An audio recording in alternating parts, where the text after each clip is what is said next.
Mesdames, Messieurs, chers fidèles téléspectateurs, bonjour ou bonsoir. Bienvenue à ce journal de la synergie des médias RPA et Julia Wanyagihugu, Inzamba Gateka Kawe et la télévision Renaissance. Le 20 mai 2020, ce n'est pas un jour comme les autres au Burundi. Plus de 5 millions de Burundais se sont rendus dans les bureaux de vote partout dans le pays, sommet les crédits pour élire le futur président de la République, les députés et les conseillers communaux. Malheureusement, le négatif remporte sur le positif dans ces élections. La plupart des témoignages recueillis font étendre d'illégalité et de tentatives de fraude. Les détails dans un instant.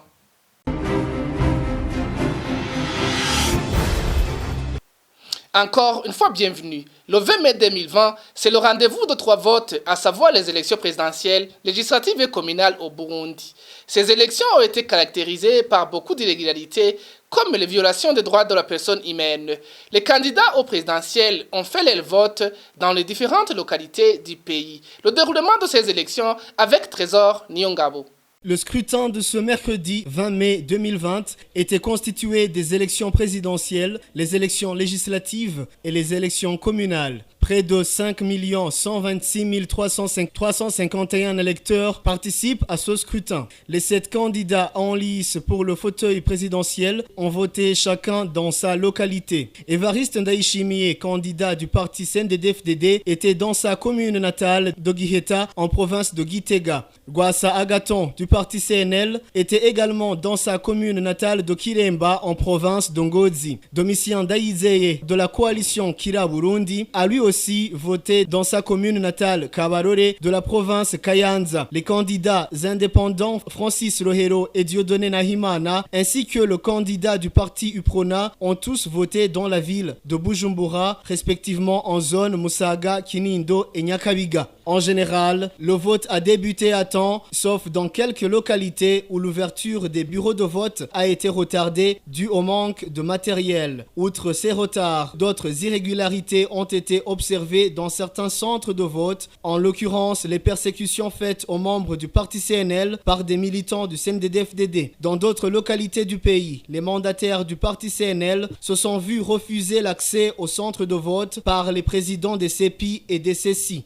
Certains membres du parti CNL ont été interpellés par des Imbonerakure et des policiers. Des intimidations à l'endroit de la population par des militants du CNDD-FDD sont aussi signalées. Ces derniers disaient notamment à la population que si elle ne choisit pas le candidat du CNDD-FDD, ils en subiront des conséquences. Des membres du CNDD-FDD sont aussi venus voter avec des procurations des personnes décédées. Dans d'autres lieux, des militants du parti CNDD-FDD ont été arrêtés avec plus d'une carte d'électeur. Les habitants de certaines localités signalent aussi des enfants mineurs qui ont été vus sur des files en attente de voter. Quant à l'encre utilisée, certains disent qu'il n'était pas efficace car il s'effaçait dans un petit laps de temps. La manière dont la synergie des médias a été organisée a également changé. Les journalistes de l'audiovisuel étaient dans les enceintes de la RTNB tandis que ceux de la presse écrite s'étaient rassemblés dans les enceintes du journal gouvernemental Le Renouveau. Des lieux de travail qui diffèrent de l'endroit habituel pour ces synergies, à savoir la maison de la presse. L'autre incident à signaler est la perturbation de certains réseaux sociaux, en l'occurrence l'application WhatsApp, dès ce matin. Vous saurez que la proclamation des résultats provisoires est fixée au 26 mai prochain. Merci à Trésor Nyongabo. Le porte-parole de la police accuse les militants du parti CNL d'avoir été les auteurs des désordres un peu partout dans le pays. Pierre Nkurikiye dit que les fauteurs de troubles ont été appréhendés et n'ont pas pu causer de graves problèmes au déroulement du scrutin. Suivez. Abamarateri bo muri umugambwe CNL mu Gatumba aho bacerewe bashika mu 2:30. Les mandataires du parti CNL à Gatumba sont arrivés en retard à 8h30 et ont voulu qu'on annule les voix de ceux qui avaient déjà voté. Ils ont été arrêtés. À Mouira, la police a suspecté 2 véhicules. La police a fouillé l'un d'eux et a trouvé un fusil caché dans le capot. L'autre véhicule a pu échapper à la police. Mais le chauffeur a été identifié. C'était le journaliste Nziko Banyanka de la radio Isanganiro. Maintenant, il est recherché par la police pour qu'il explique ce qu'il avait l'intention de faire avec ce fusil à cet endroit. À Rutana, un militant du parti CNL a été appréhendé avec 4 cartes d'électeurs. Il a été arrêté pour qu'on puisse enquêter et connaître l'origine de ces cartes. Cet incident a eu lieu dans la commune de Giharo, au bureau de vote de Ngomante, à 8h30. À Rugari, au bureau de vote de Rusumo, un mandataire du parti CNL qui avait une lettre d'accréditation d'une autre personne a été arrêté. Toujours à Muyinga, au quartier Swahili, à l'écofo coranique, à 9h. Un autre de ce même parti qui faisait campagne a été appréhendé. À Nyakibingo, c'est à Gitega, communément appelé Gitega rural, un autre membre du parti CNL a été surpris en train de faire la campagne de son parti. À Mutao, à Guisave, 2 personnes ont été arrêtées. Nyonguru Isaac avait une carte d'électeur qui ne lui appartient pas et un certain Nyonguru Shabani, mandataire du parti CNL, qui a causé du désordre au bureau de vote en voulant chasser ceux qui attendent de voter. Il a été arrêté lui aussi. Dans la commune de Gieta à Kuibubu, 2 personnes ont été arrêtées. Un certain Nizigimana Nestor et Ndouayo Boris. Ils battaient campagne du parti CNL sur le lieu de vote. Ils se faisaient passer pour des mandataires du parti CNL alors que ce n'était pas vrai. En général, ce sont ces petites irrégularités qu'on a répertoriées.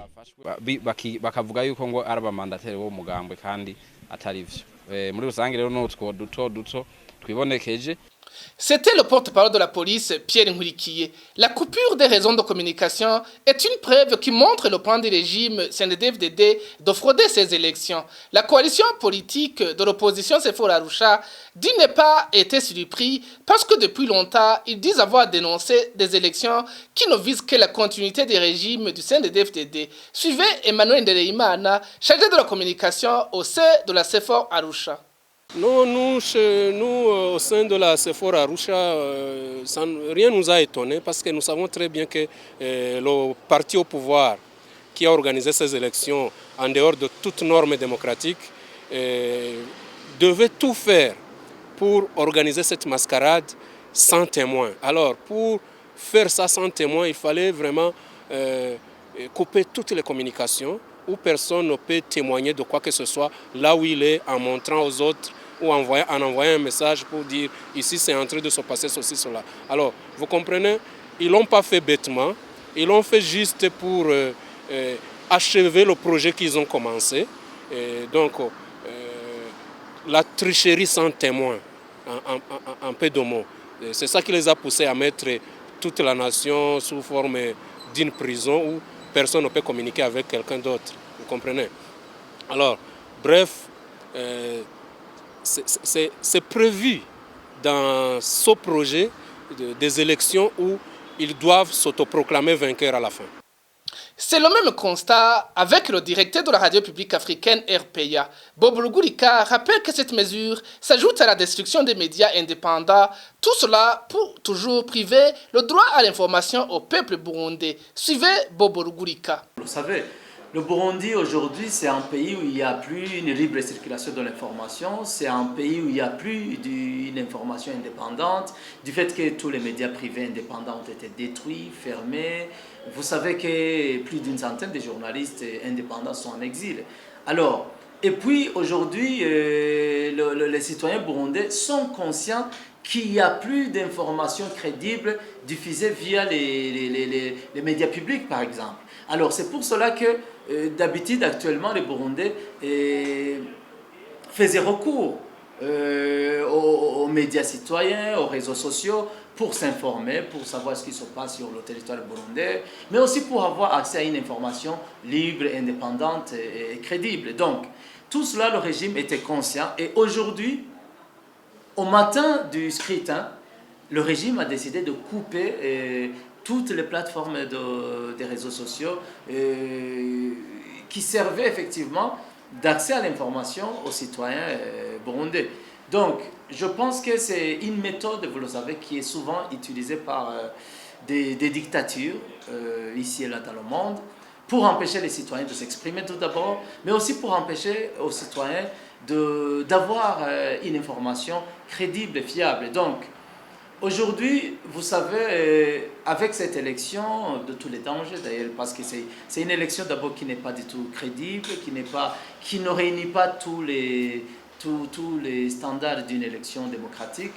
Et l'opposition burundaise, notamment le parti CNL, qui est vraiment en compétition avec le CNDD-FDD, comptait effectivement utiliser les réseaux sociaux, l'Internet, pour pouvoir communiquer entre eux, donc entre les différents membres du parti qui sont en train de suivre cette élection. Donc, pour le régime, c'est une façon d'empêcher une partie des électeurs à communiquer entre eux. Et puis aussi à pouvoir signaler, par exemple, des incidents qui peuvent se passer ici ou là à travers le pays. Donc, et puis, nous avions aussi l'information que suite au caractère frauduleux de cette élection, le parti CNL, le principal participant dans cette élection, au nom de l'opposition, comptait au fait utiliser certaines méthodes, notamment le téléphone, avec les réseaux sociaux comme le WhatsApp, pour ne fût-ce que prendre des images à l'issue du dépouillement, juste prendre les images des PV et les condenser pour que ce parti puisse avoir l'idée des votes, de la situation du vote à travers le pays. Alors, vous aviez vu avant la coupure d'Internet et des réseaux sociaux au Burundi, la CENI avait interdit effectivement aux mandataires politiques et à d'autres, probablement d'autres observateurs, d'utiliser des téléphones au lieu de vote, donc dans les bureaux de vote. Aujourd'hui, le régime burundais a préféré utiliser cette méthode de coupure des plateformes des réseaux sociaux pour empêcher aux électeurs de savoir exactement comment s'est déroulé le vote. Merci beaucoup. Merci. Toujours à propos de ces élections, ces ambassadeurs accrédités à Bujumbura, qui avaient été mandatés par leur pays d'origine comme observateurs des élections, apprécient le déroulement du vote et le qualifient de démocratique. C'est le cas de Kenneth Nandi, Vitizia di Kenya. Il avait accompagné le candidat du parti CNDD-FDD dans la commune de Giheta de la province Gitega. C'est au centre du Burundi. Ces élections émanent des actions du peuple pour le Burundi. Et jusqu'à présent, nous avons été témoins de ce que nous avons vu de nos propres yeux depuis la période de la campagne électorale. Nous avons assisté à une période de campagne pacifique et aujourd'hui, nous assistons à un vote très pacifique. Nous avons de nombreux autres ambassadeurs qui sont déployés, particulièrement venus d'Afrique. Et à la fin de la journée, nous serons en mesure de dire ce que nous avons vu. Mais ce que nous voulons demander au Burundais, c'est que le Burundi doit continuer. Donc, le choix que le Burundi a fait aujourd'hui, c'est le choix que tous les Burundais devraient accepter et passer à autre chose. Le Kenya est l'un des pays de la région qui soutient le Burundi dans le développement et nous voulons demander à la communauté internationale d'accepter ce grand événement qui manifeste la croissance de la démocratie au Burundi. Et nous devons également pouvoir soutenir le développement du peuple burundais. And we should also be able now to support development of the people of Burundi. Le candidat du parti au pouvoir CNDD-FDD félicite le peuple burundais pour avoir participé massivement et tranquillement à ce rendez-vous électoral. Évariste Ndayishimiye l'a dit après avoir voté ce matin. Il était à l'Ekofo Boubou dans la commune de Giheta de la province Gitega. Il a aussi apprécié la façon dont les différents partis politiques ont fait la campagne. Suivez-le. ubwa mbere na mbere nagomba kubanza gushimira Imana mushobora byose kuko wa munsi abenshi bari bazi kudashoboka.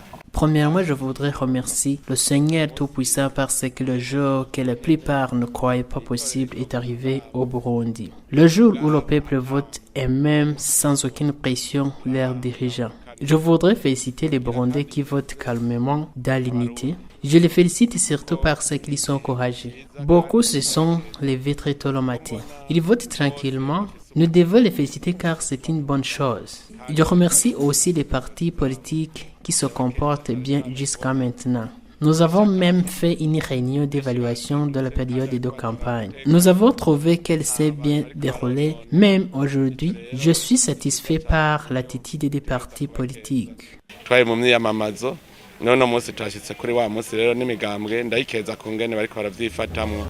Après le vote du candidat du parti CNL Agathon Rwasa dans sa province natale d'Ongozi, il a déploré certaines irrégularités constatées, entre autres l'ouverture de bureaux de vote avant le moment prévu par la CENI, l'absence des mandataires de son parti et aussi un membre du CNL qui a été tué dans la nuit de ce mardi à cause de son appartenance politique. Une appréciation générale parce que je n'ai pas pu me rendre à différents bureaux de vote. Cependant, mon constat par rapport à l'endroit où je suis, ici à l'Ekofo-Tchiri, je constate que ça se passe bien en général. Je vois que les files sont suffisamment longues. Je présume donc que tous les électeurs ont répondu massivement à cet exercice de vote.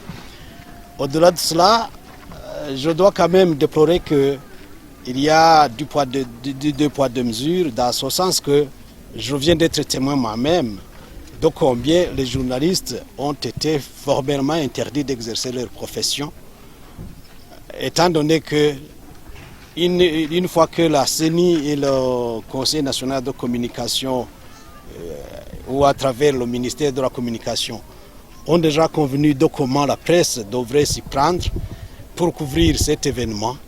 C'est quand même un peu dommage qu'un président d'une CECI ou d'une CEPI puisse donner ses propres ordres et refuser le droit de couvrir cet événement aux journalistes. C'est quand même quelque chose de déplorable. Sinon, pourquoi est-ce qu'on devrait empêcher les journalistes de couvrir l'événement à Tchiri alors qu'ils ont couvert cet événement dans d'autres localités? C'est quand même un signe aussi qui ne trompe pas qu'il y a de mauvaises intentions de la part de certains gestionnaires de ce processus. N'en déplaise, j'espère que tout ira bien. Et tout ce que je peux faire, c'est d'en appeler à la responsabilité de tout un chacun et qu'on respecte la volonté du peuple et qu'on ne fasse pas diversion ou qu'on cherche à tourner en dérision la volonté du peuple qui est déterminée au changement en quelque sorte. Le candidat du parti CNL dénonce aussi une volonté manifeste de vouloir frauder ces élections. En témoigne la coupure des réseaux de communication. Selon Agathon Rwasa, cela prouve à suffisance la volonté de frauder ces élections, mais selon lui, cela ne changera pas grand-chose. Ce qui compte, c'est la volonté du peuple. Dans la province de Rumongue, il y a des endroits où les bureaux ont ouvert à 4 h du matin, alors que la loi précise que les bureaux de vote sont ouverts de 6 h du matin à 16 h dans l'après-midi. Autre chose à déplorer, c'est cette insécurité plutôt démesurée qui est dirigée contre les militants du CNL, où on voit des actes de chasse à l'homme. On a arrêté des centaines de non-mandataires pour qu'on n'ait pas de mandataires dans les bureaux de vote. Mais même si tel ou tel autre devrait être inculpé pour un délit quelconque, c'est de notre droit d'avoir ces mandataires-là. On devrait quand même accepter qu'on les remplace, parce que le code électoral le dit ainsi. On devrait donc avoir des mandataires dans tous les bureaux de vote. De surcroît, nous demandons que chaque mandataire rentre avec le PV en bonne et due forme pour que ceci puisse nous permettre d'exercer notre droit de recours le cas échéant. Ailleurs, on a entendu que par exemple à Boulinga, au centre du barrage de Kavuruga, il y aurait des gens qui forcent les gens à voter pour le parti au pouvoir. Il y a dans d'autres coins, comme Liansoro à Gitega, où des Imbonerakure sont postés sur les voies d'accès au bureau de vote pour dire aux gens quoi voter. Ça, c'est quand même une violation de la loi, c'est une violation du code électoral. Les autorités compétentes devraient quand même agir pour empêcher de tels agissements. C'est un signe qui ne trompe pas que les fraudes ont été planifiées, parce que pourquoi couper les communications alors que c'est un droit pour chaque citoyen? Je m'imagine qu'on n'est même pas conséquent avec soi-même, parce que si l'on devrait par exemple demander une intervention des corps médicaux ou autres, comment est-ce qu'on procéderait si les communications sont coupées? quand même, on ne devrait pas être apeuré que les gens puissent voter librement. On doit quand même respecter ces droits qui sont, pour le moins que je puisse dire, parmi les moindres dont les citoyens doivent jouir. Donc, c'est dommage que ça se passe ainsi, mais ceci n'empêchera pas que le tournant auquel on fait face puisse être une réalité. J'en appelle à la responsabilité de tout un chacun. Au Burundi, nous devons définir notre feuille de route vers ces rendements meilleurs. Que chacun vote de façon responsable, qu'on ne vote pas juste pour voter, mais qu'on vote pour que, effectivement, le souhait de tout un chacun, le changement auquel on aspire, qu'on puisse réaliser à travers les urnes aujourd'hui, ce 20 mai 2020. Et c'est par ici que prend fin ce journal de la synergie des médias. Merci à toute l'équipe de production, merci aussi à l'équipe technique. Au revoir.